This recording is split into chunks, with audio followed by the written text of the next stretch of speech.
Dr. Stevil. Stevil. But I'm actually a fan of yours. I heard. Yes, it is true, you know. I mean, ever since the series came out on television right there, I've always been a big fan, you know. I like world domination. I'm a big fan of that. I know, you've dominated the world many times. Well, I know, but not quite the same way that you have. Yeah, you do it with a bit more of a finesse. Well, you know, I have to do it a little bit more barbarically, where you use the brain. Right. I have to use the back. I would hire people like you to be my new odd job. Yes, exactly. You know. Never know. You might be looking for a new recruit, even though I am a bit past my prime. But you know, You I can say you're still. past your prime, yet I've seen you just defeat 3 people today here at Crossfire Wrestling. Well, the secret is I doubled down on my Geritol, but I didn't tell them. Won't tell anyone. Okay. So what gets a man like you to just decide, hey, you know, I want to fight for a living? Well, Dr. Stevil, if I could sing or dance, I would be doing something else, but it seems my gift is dismantling people. Wow. So, and as my parents said, that you got to go with what you know. Go with what you know, dismantling people. Yes. Beating people up, mixed martial arts. I mean, I tell people, I make money the old-fashioned way. I beat people up and I take it. That's all. Excellent, I like your style. Well, it's a little bit on the old school side. We live in a world that is very huggy, kissy.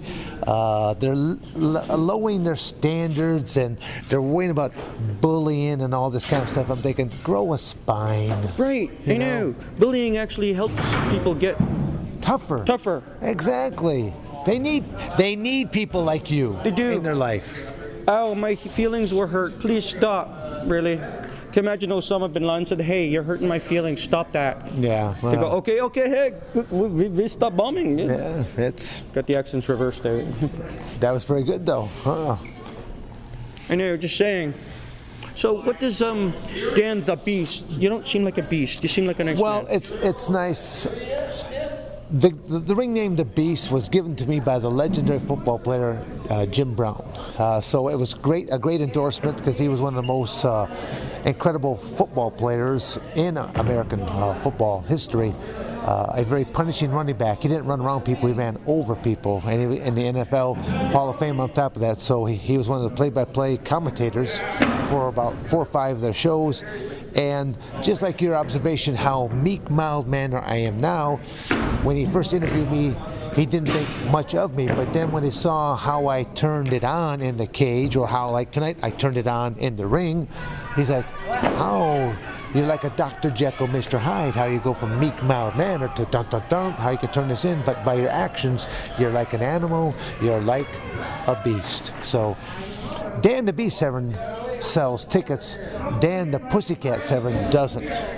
No, unless it's Danielle the Pussycat, then maybe. Now, actually, my first daughter, I was never going to name a son after myself, but my first daughter, I always thought that Danielle was a pretty girl's name, so she did. I have a Danielle. My Danielle. first name is Danielle, but she actually got the extra L-E for Danielle, a nice, pretty lady's name. Danielle Severn. Danielle the Beast Severn, or? Well, Not so much. she can turn it on. She's a very wicked volleyball player.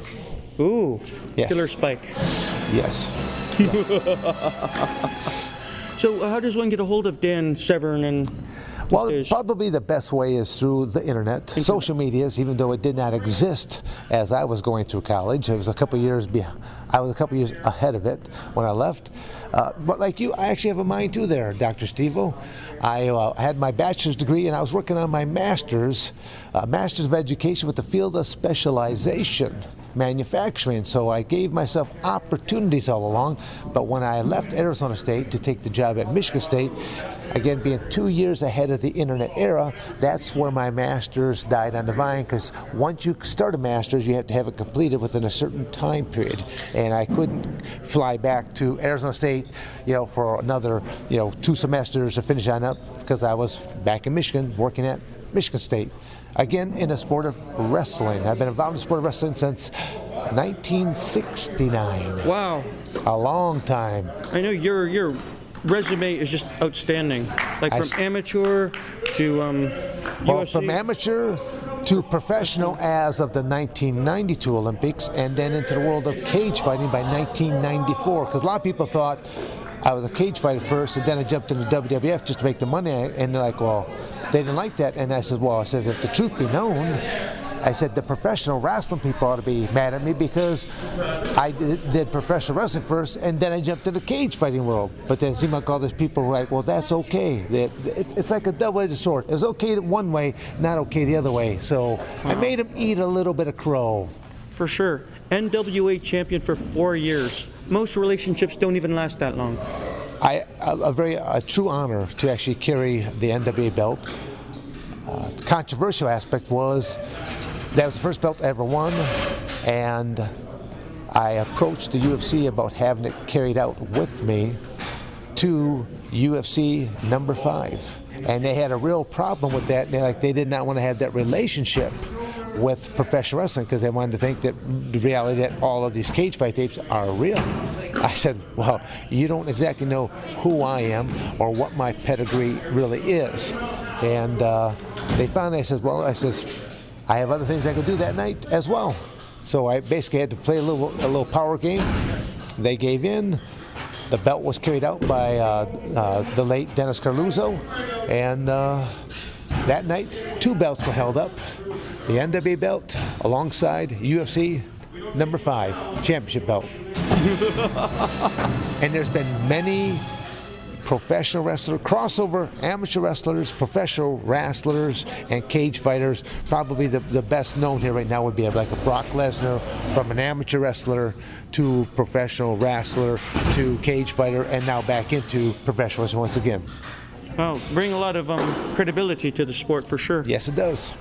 Kurt Angle, another classic one, but Kurt Angle, yeah. Again, amateur wrestler to professional wrestler, did not really get a chance to engage into the mixed martial arts world, but again, just a very capable person if he wanted to pursue something like that.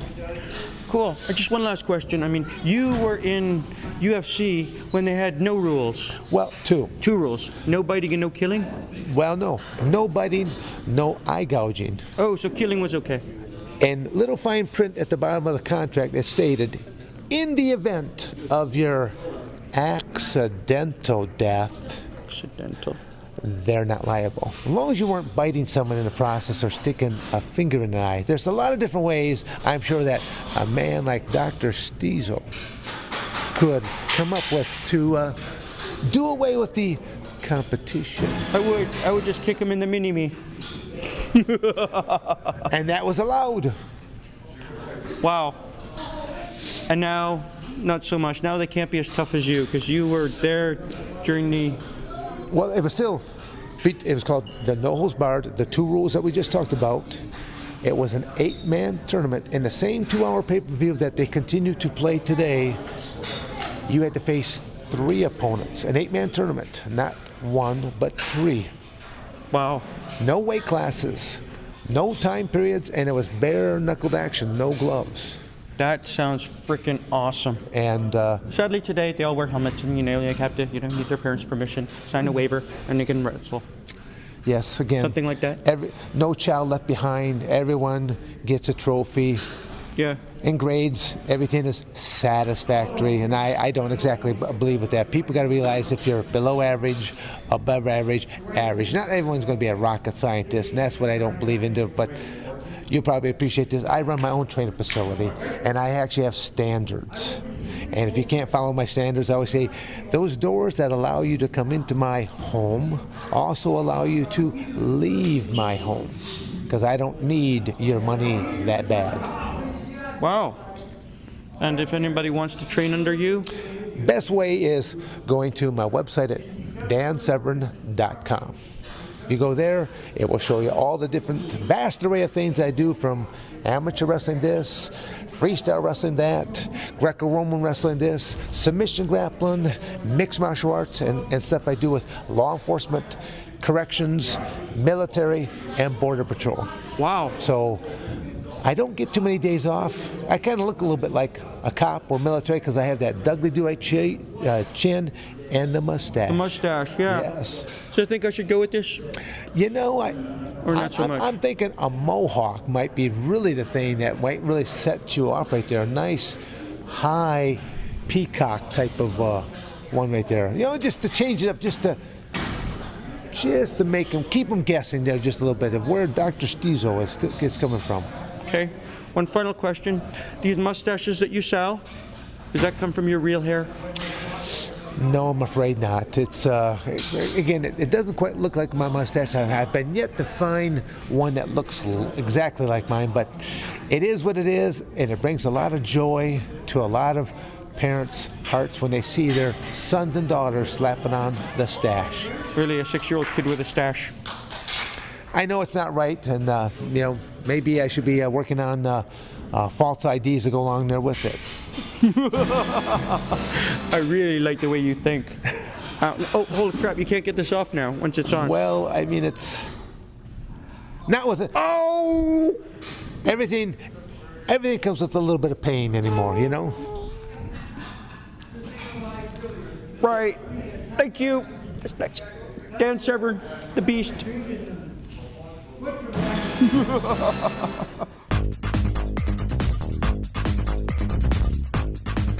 Kill the beast!